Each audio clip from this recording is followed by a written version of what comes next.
Hello बच्चों। राम राम सारे आने। बच्चों, अब तक हमने दो टॉपिक किए हैं। पहला टॉपिक तो था कि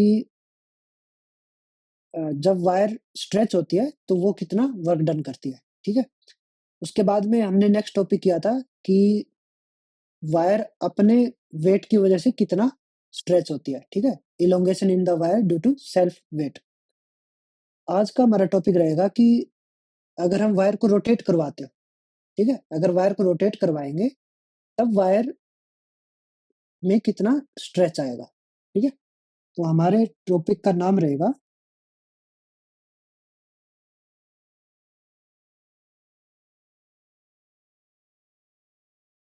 elongation ड्यू टू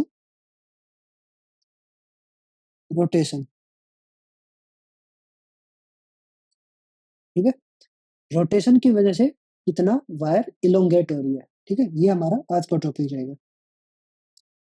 तो सबसे पहले एक वायर बना लेते हैं।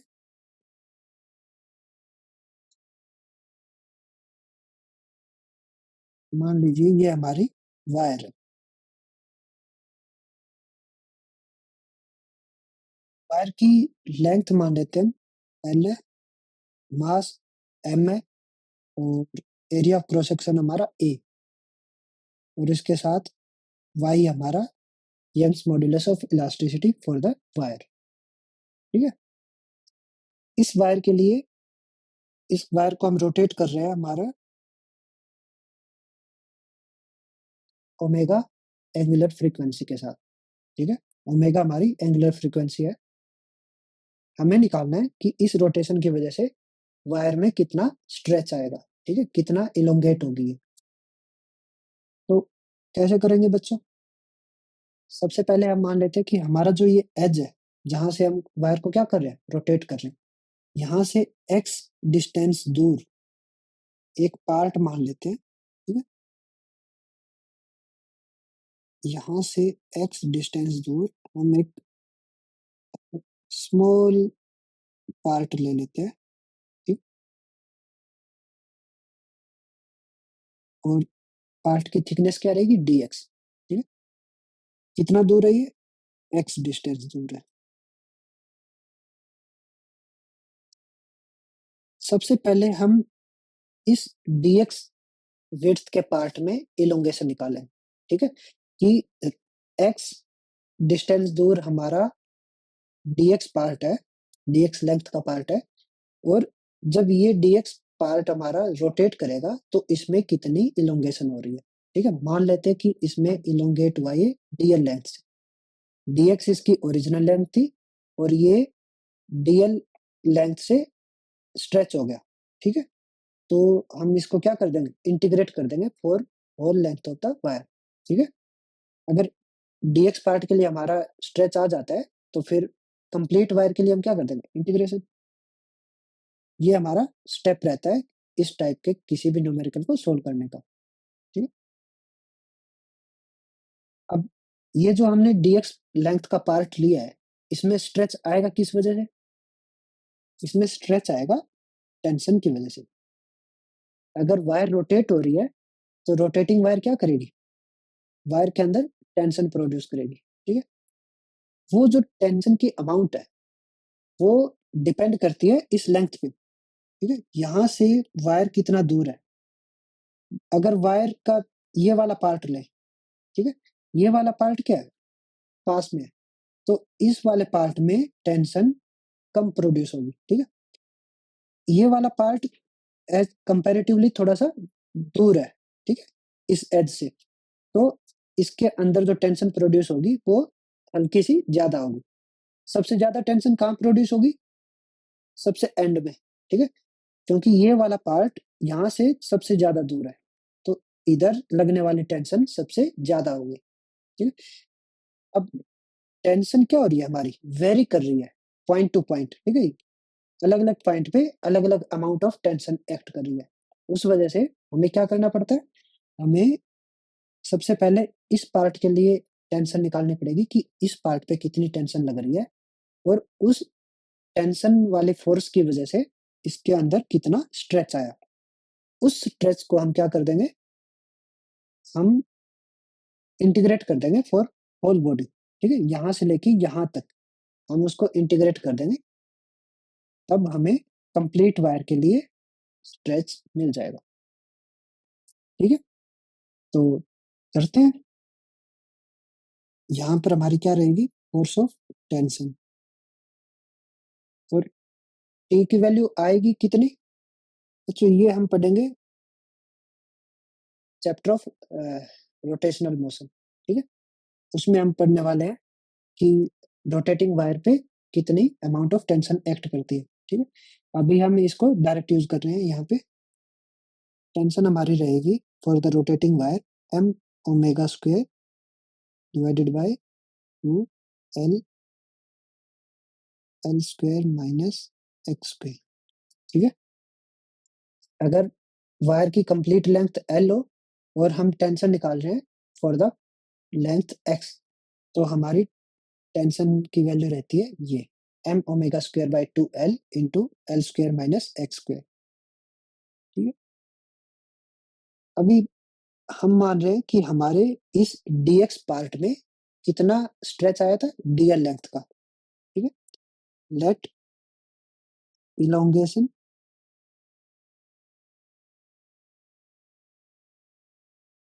Is dl in the part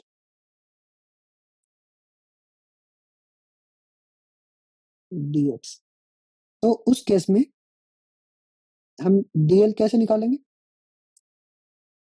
हम सबको यंग्स मॉड्यूलस ऑफ इलास्टिसिटी निकालना आता है।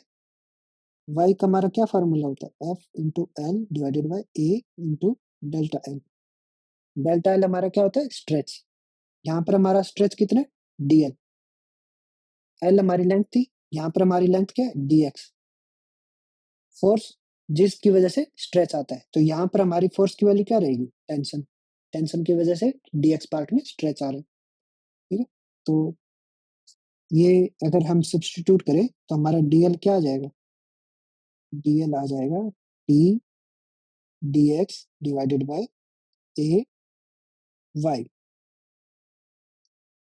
ठीक है, अगर हम t की वैल्यू पुट कर दें तो क्या बन जाएगा, ये m omega square divided by 2 LA y L square minus X square dx। ठीक है, तो हमारे पास स्ट्रेच आ गया है हमारे dx पार्ट में। ठीक, हमारा dx पार्ट स्ट्रेच हो रहा है dl लेंथ से, और dl लेंथ की हमने वैल्यू फाइंड आउट कर ली। अब हम क्या करेंगे, इस dl लेंथ को हम इंटीग्रेट कर देंगे for the complete length of the wire. ठीक है, जब हमारा x कहाँ से स्टार्ट होगा, 0 से स्टार्ट होके x हमारा कहाँ तक जाएगा, l लेंथ तक जाएगा। ठीक है,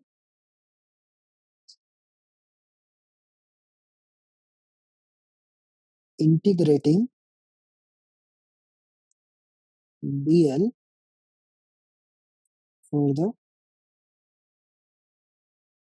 complete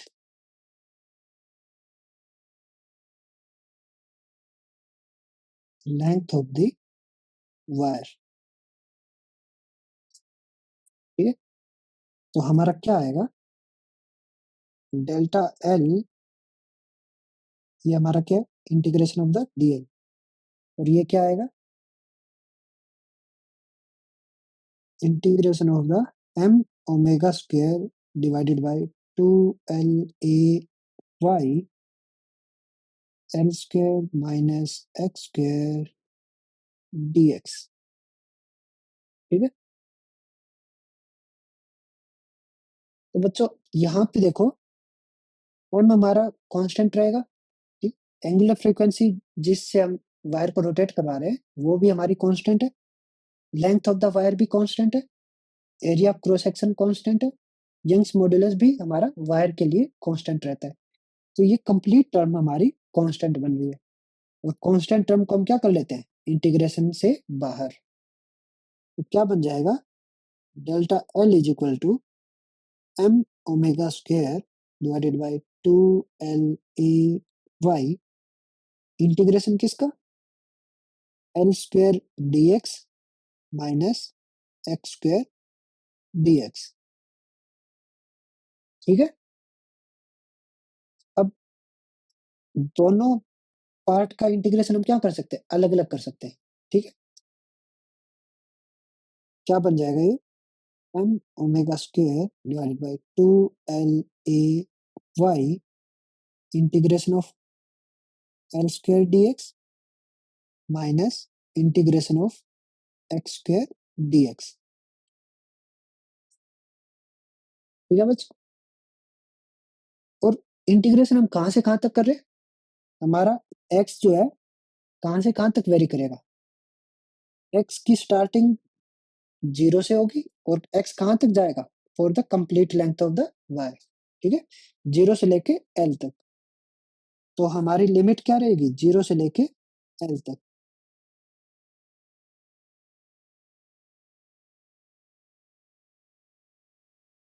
ठीक है बस।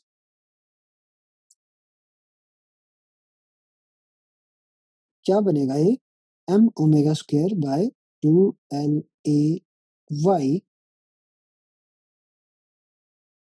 यहाँ पे दोबारा देखो, इस इंटीग्रेशन में एल हमारा लेंथ ऑफ द वायर और ये क्या है, कांस्टेंट है। कांस्टेंट टर्म हम बाहर लिख लेते हैं, इंटीग्रेशन साइन से बाहर आ जाती है। तो क्या बन जाएगा ये, L square integration of D X limit 0 to L minus integration of X square D X limit 0 to L. ठीक है। अब देखो बच्चों, हमारा dx का इंटीग्रेशन क्या बनता है, x।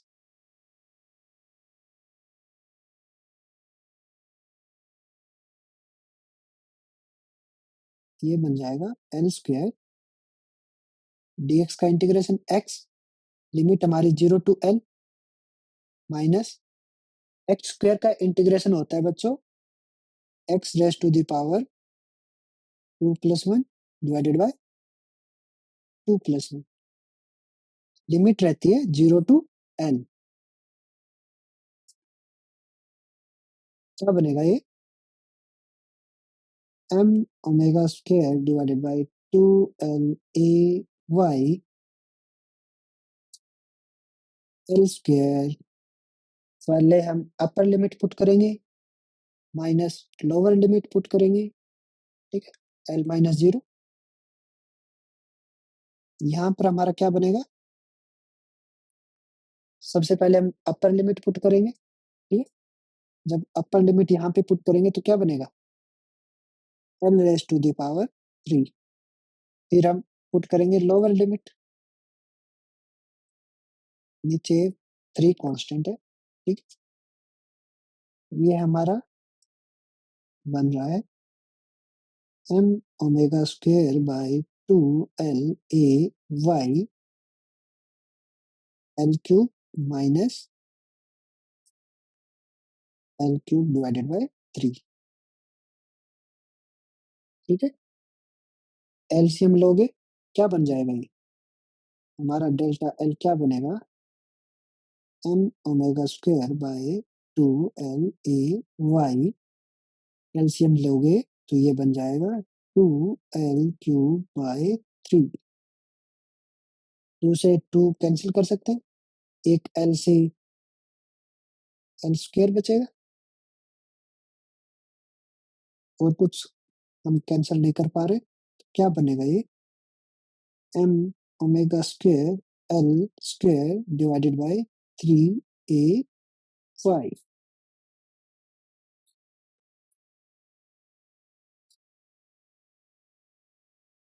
ठीक है बच्चों।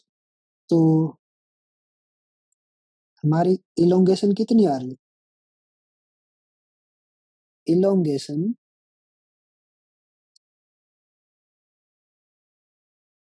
ड्यू टू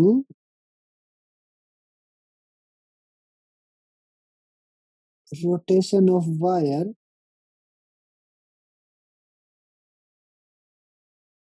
is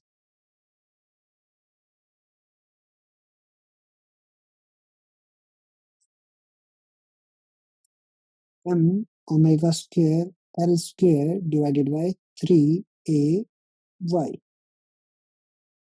ये हमारी इलोंगेशन इन द वायर। किसी को कोई डाउट हो बच्चों तो बताओ। अगर किसी को भी कुछ भी डाउट हो तो आप इस वीडियो के कमेंट सेक्शन में, हमारे इंस्टाग्राम चैनल पे, टेलीग्राम चैनल पे, ट्विटर पे, जहां आपको ठीक लगे वहां आप हमसे पूछिए, हम आपकी पूरी हेल्प करेंगे। कल मिलेंगे बच्चों। जय श्री राम।